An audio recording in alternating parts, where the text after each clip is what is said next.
What's up guys, this is Steve. I'm back today with another Foley video. I wanted to show you how I do a little bit of sound design and tweaking for a movie. Today's movie is Castaway, and I'm going to show you a little tip and trick and how I do what I do and kind of make something out of nothing and pull it all together to make sense. So thank you so much for being here. Let's get right into the video. Alright, so first things first, we get to this part where he's dragging the little raft. So I wanted to go over how I approach these types of noises. So we see him take off the shirt, right?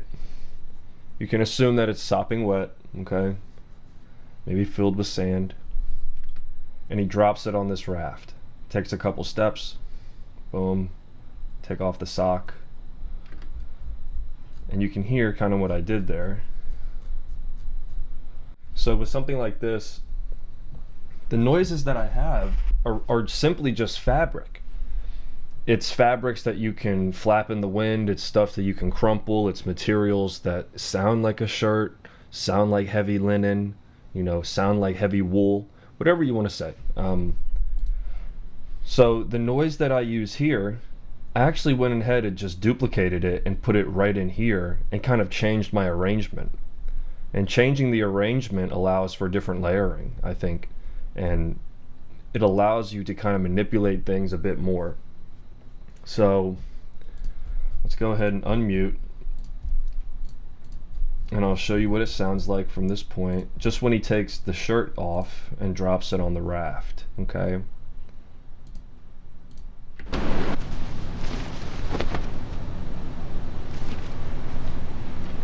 Okay, so you can hear it's kind of heavy. He pulls it away with some force, so you know it's going to make a sound in the wind. It kind of collides with itself on the way down, and then he drops it. And then I want to get into the sock pull, okay? So when he comes over here and he kind of bends over and he picks up the sock there and he takes it off and kind of flicks it. The thing that we have to realize in this moment, that if I were him, my sock is going to be filled with sand, right? Everybody, I think, has gone to the beach, and they kind of know that experience of like removing clothing. Maybe you're in the shower and you take off a certain piece of clothing and it's just like you just kind of hear the sand hit. So I want that sound of sand to come in and hit when he rips the sock off, because it's going to be hitting the brush, it's going to be hitting the other sand here, maybe this area, okay? But everything that you see in here is basically this. And I just relayered it. I'm going to change the attack of a couple things so that, and again, you know, you can come in here, I dropped this down by 1 semitone versus here that's, you know, nothing. I didn't change anything about the shirt pull, but on the sock itself, I also reduced the volume. Okay, so we're at -13 here, we're at 0 here. Because of the material, because of what he's doing with the material, it's going to hit different. It's going to sound different. So I'll go back and play it.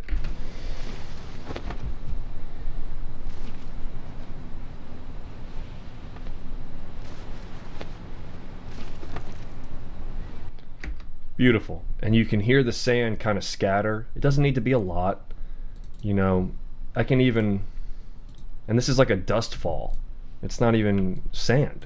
Like, I think a lot of sound designers and people that want to do Foley or kind of know about the aspect of Foley think that you're recording everything authentically based on what the actor is using in the scene. That's not necessarily true. You can use all types of stuff to make all types of sounds. This isn't even a sock. This is a purse movement. This is somebody moving a purse, you know, and a cloth bag. So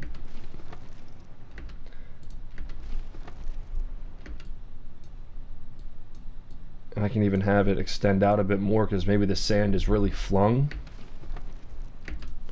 And I can pan this over to the right. Why? Because the sand is going to be flung to the right, and I want the audience to be captivated by that, and I want them to hear that, almost be like you're there.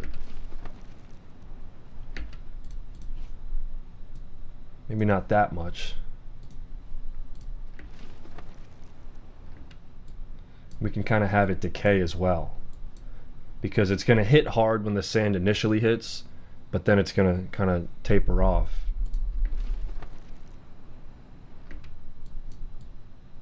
I might even pull it back. I feel like it almost extends too far with this one that I put in here. Beautiful. I can even go into speed change and turn the speed down, which gives me a little bit more room to work with.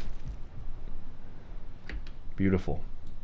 And you know, that's just a little tidbit of information I wanted to show you guys, is that you can take stuff from previous movements and reuse it, and change the attack, and change the decay, and change the semitones and the pan of it, and make it sound like exactly how you need it to be. You don't have to go out and record a whole new thing.